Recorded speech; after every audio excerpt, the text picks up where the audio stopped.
High, tomato sauce করার জন্য প্রথমে আমি ভালো পাকা টমেটো নিয়েছি। হ্যাঁ, টমেটো সস করার জন্য কিন্তু সব ধরনের টমেটো নিতে পারো, তবে পাকা হতেই হবে। টমেটোগুলোকে জলে কেটে নিতে হবে। আমার মেয়ে কাঁদছিল, তাই পিসা ছুরিকে দিয়ে টমেটোগুলোকে কাটিয়ে নিয়েছি। তারপর টমেটোগুলোকে এভাবে সেদ্ধ করে নিব, নুন দিয়েই সেদ্ধ করতে হবে। হ্যাঁ, এই চ্যানেলটিকে এখনও যারা সাবস্ক্রাইব করবেননি প্লিজ সাবস্ক্রাইব করে দিবেন, আর ভালো লাগলে একটা লাইক করে দিবেন।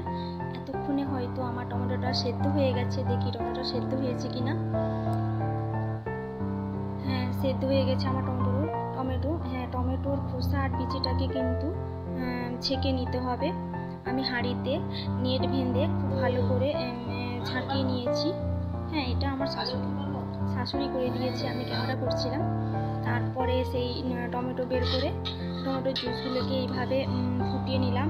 বেশি কিন্তু ফুটাবে না, শক্ত হয়ে যাবে। এগুলো আমার মশলা হয়ে গেছে টমেটো সসের। এটা গোলমরিচের গুঁড়ো, এটা এলাচ গুঁড়ো, আর সেটা দেখেছিলাম জয়িত্রী গুঁড়ো।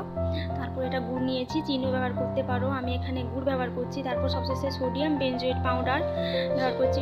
এটা দিলেই, পাউডারটা দিলে কিন্তু খুব ভালোভাবে টমেটোটা সসটা থাকবে।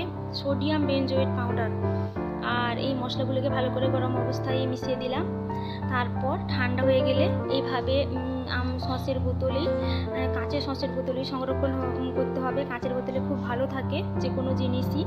হ্যাঁ, এটাকে যেখানে খুশি রাখতে পারো, তবে ফ্রিজে একদম রেখো না। রোদে পারলে যদি ইচ্ছে থাকে দাও, কিন্তু রোদে না দিলেও হবে। এইভাবে আমার ঘরে এইভাবে সংরক্ষণ করে রেখেছি। ভালো রাখবেন, হ্যাঁ ভালো থাকবেন, আর সবাইকে ভালো রাখবেন। ধন্যবাদ সবাইকে ভিডিওটা